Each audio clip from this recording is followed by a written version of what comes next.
Hi there, this is Gloria Heck with Remax Park Creek, and today we're going to talk about what you need to do to get your offer accepted.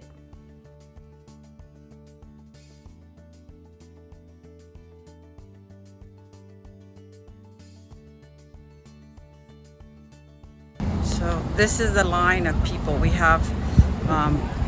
probably had like 50 people come in here so far, but this is the line right here. People waiting to come into our open house today. We probably had about 50 people so far today. So it is happening.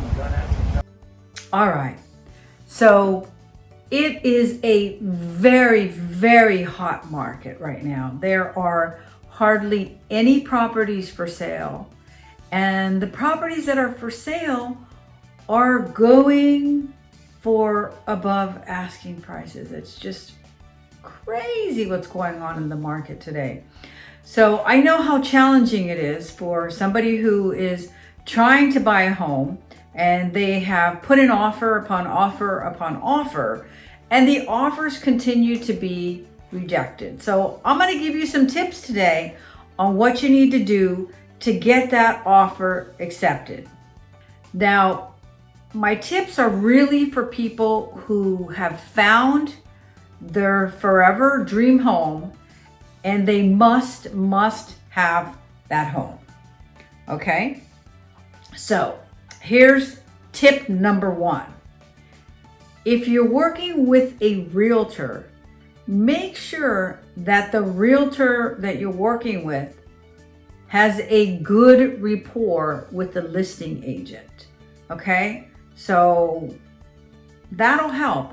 If your agent is a personable person and they have a great rapport and they can get along well with the listing agent, and the listing agent is really the gatekeeper to your offer and the sellers. They are the voice in between. So you want to make sure, number one, that your realtor has a great rapport with the listing agent. Okay, that's tip number one. Tip number two, right now properties are going for above asking price. So if you want your offer to be accepted, and this is your forever home and you must have it, then you're going to have to waive your appraisal contingency.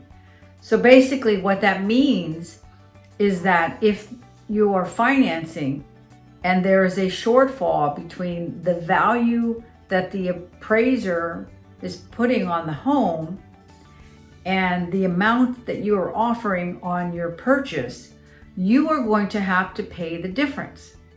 For example, if the house was appraised for $300,000 and you offered $325,000, you are going to have to come to the closing table with $25,000 above what the appraisal came in at. So you are going to have to waive your appraisal if you must have this house in a highly competitive market situation. This is what you need to do. You need to waive your appraisal contingency. Tip number three is an escalation clause. So an escalation clause basically means this. If the seller puts that property on the market and there are 10 offers,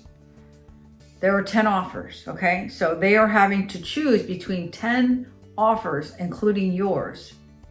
One sure way to be able to get your offer accepted is to add an escalation clause.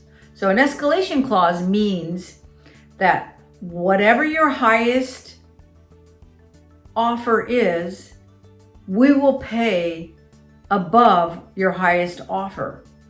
Of course, the listing agent will need to prove to your agent what the highest offer is, but the escalation clause is a sure way to make sure that your offer is going to beat anybody else's because you're having an escalation. You're willing to pay $1,000, $5,000 above the highest offer that they have. So an escalation clause is a great way to be able to get your offer accepted in this super competitive market. Tip number 4. One of the challenges for anybody who is selling their home right now is the worry of being homeless. So my tip number 4 for you is give the seller an opportunity to stay in the house after you've closed so that they can move into their new property rent-free. So this is a great way to get that seller who is stressed about moving into a new place to have a little bit of peace of mind and tranquility with that offer to allow them to stay in the house up to 30 days rent-free. This is a great strategy for you to be able to get your offer accepted on the home of your dreams. So here's tip number 5 to get your offer accepted. What you need to do is you need to make a video directed exactly to the seller. You need to have your whole family in the video. You need to tell them how much you love their home, how you're going to take great care of the home, how you love the way it's decorated, or how you love some feature about the house, and that you are hoping that they will pick you to purchase their home. So, all right, some people may not want to do a video. Okay, if you don't want to do a video, then at least write a letter to the seller telling them how much you love the home, and wouldn't hurt to throw in a picture of the happy family either. So this is tip number 5 on how to get your offer accepted in this hot market.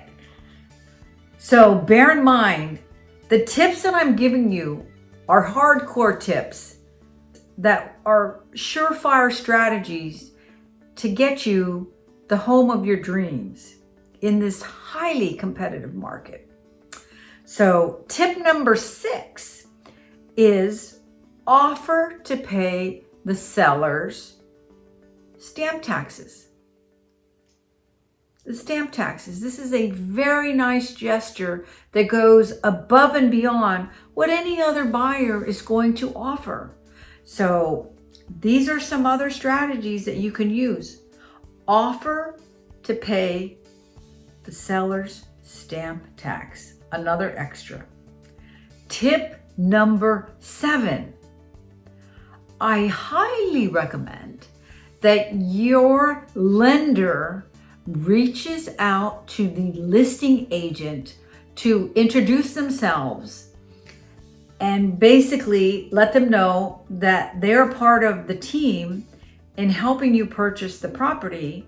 The lender will tell them how qualified and what a great candidate to purchase their home will be. And believe me, when a lender reaches out to a listing agent, it goes a long way towards that financial stability of knowing that this buyer is a solid borrower. And this is a great tip to help you get this home of your dreams. Tip number 8, to get your offer accepted. One of the other things that you can do is shorten your inspection period. So typical time for an inspection period is probably going to be about 10 days. So if you can shorten your inspection period between 5 to 7 days, that will help the seller have a little bit more peace of mind knowing that the inspection period will be over quicker. So shorten your inspection period. That's tip number 8. Tip number 9, you need to make sure that your lender has all the documents together as far as securing your financial stability to purchase a home. And typically what we ask for is something called DU findings. And that stands for desktop underwriting findings. And that will give me an idea of how qualified you are to purchase a home. And that will help me to gain some confidence in accepting your offer and knowing that you in fact can actually close on the purchase of the property. You also need to make sure when you're trying to get your finances in order and making sure that you are truly qualified, you need to also have proof of funds. So if you have a large down payment, you need to submit that and also turn that in when you are submitting your offer, your proof of funds. And let's say, for example, you are paying something extra, like above appraised value.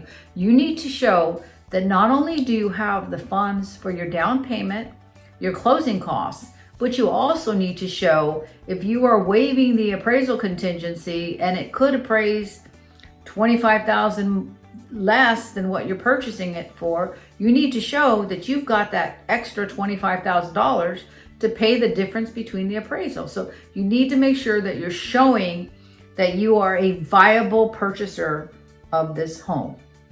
That's tip number 9. And our last tip, tip number 10, is take a look at what is pending and what is under contract, because sometimes properties that may be pending may not actually close for one reason or the other. It could be the inspection, it could be the funding, it could be life changes. You never know. But what you could do is you could ask your agent to submit an offer on a property that you absolutely love, and you use all the other tips that I've given you in this video. You use them as a strategy and you put in an offer as a backup. So basically what happens, if this deal falls through that's under contract, pending, yours, first place right there, you are in place to purchase the home of your dreams without having the selling agent to put it back on the market and start the process all over again. You are secured there, you are stable, and don't be afraid to put in an offer on something that is pending or active with the contract. So those are the 10 tips for you to be able to purchase the home of your dream in these super, super competitive selling periods. It's so competitive right now. It is so crazy. So you want to make sure that you are a winner and you are getting the home of your dreams. If you like what you see, I hope you will press the like button and subscribe to my channel.